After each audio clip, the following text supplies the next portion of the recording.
الكارثة الإنسانية التي حصلت تاريخ 6/2/2023 بسوريا، قام أهالي الرقة بشكل عام بإطلاق حملة تحت اسم حملة هنا سوريا فزعة أخوة، مقدمة لأهالينا في الشمال والغرب السوري.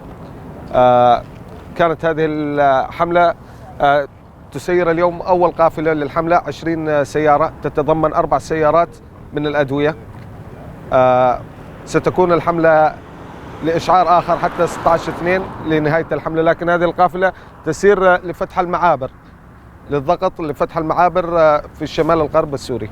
تتضمن أثاث، تتضمن سلل غذائية، تتضمن حليب أطفال ومجهزات للطفل. المشاركة بالحملة هي كافة أهالي الرقة.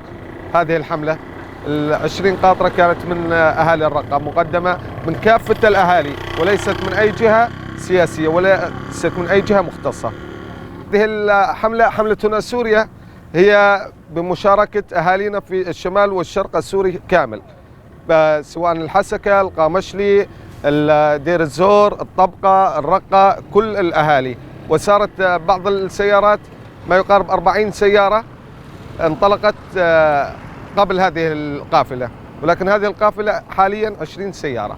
احنا ندعو المجتمع الدولي بشكل عام وخاصة التحالف الدولي للضغط لفتح المعابر، لأن هذه الحملة لا تتضمن أي مفهوم سياسي ولا تتعلق بالنزاعات السياسية ولا بالحروب، فهي من السوريين إلى السوريين وليست لأي جهة مختصة.